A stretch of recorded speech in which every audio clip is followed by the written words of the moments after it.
Hi friends, ఈరోజు మా ఇంట్లో సండే అయితే చికెన్ లివర్ ఫ్రై, కొంచెం గ్రేవీ లాగా అనమాట.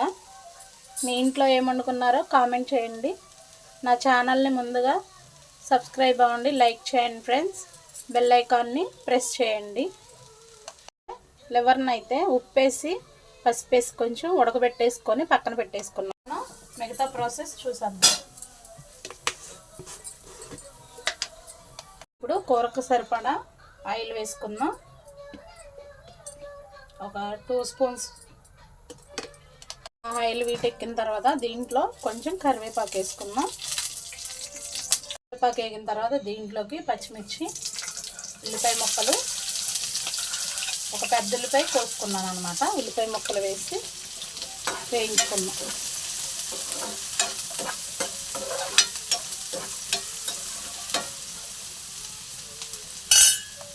ఈ ఉల్లిపాయలని దోరగా వేయించేసుకుందాం.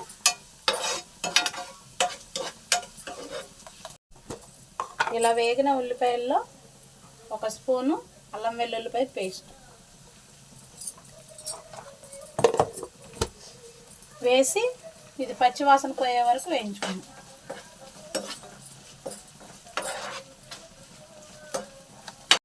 ఇప్పుడు కొంచెం పసుపు వేసుకుందాం.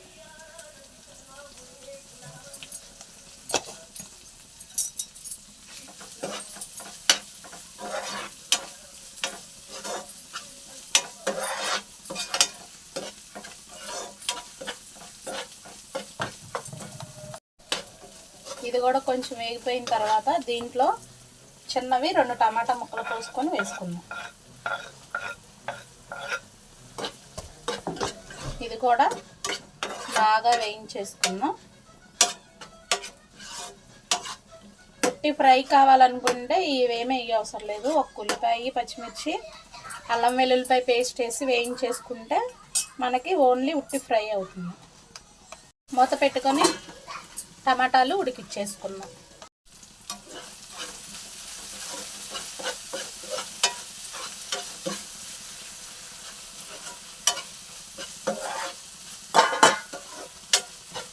ఇలా మెత్తగా ఉడికిపోయిన టమాటాల్లో ఇవి వేసేసుకుందాం.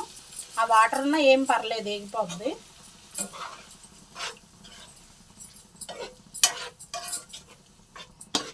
ఇలాగా కూర దగ్గరకు పండించుకుందాం.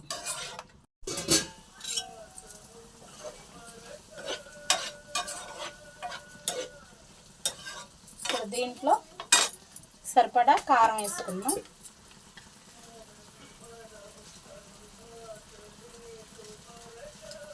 చూసేసుకోండి. పచ్చిమిర్చి ఇంకా అల్లం వెల్లుల్లిపాయ పేస్ట్, పొడి మసాలా కూడా వేసుకుంటాం కాబట్టి మీ టేస్ట్కి తగ్గ కారం వేసుకోండి.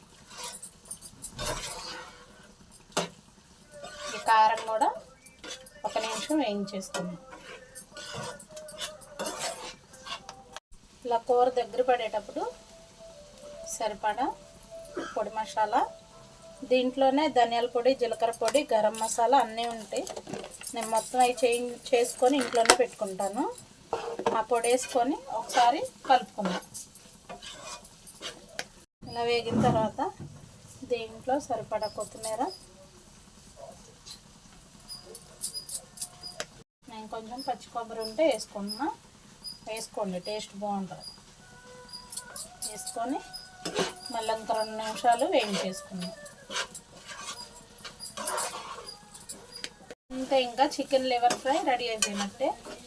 ఇది చపాతీలోకి కానీ రైస్లోకి కానీ చాలా టేస్ట్గా ఉంటుంది, సూపర్గా ఉండిద్ది. రెడీ అయిపోయినట్టే. ఇంకా మనం స్టవ్ కట్టేసుకుందాం. ఊరికే గార్నిష్ కోసం దీని మీద కొంచెం కొత్తిమీర, కొంచెం పచ్చి కొబ్బరి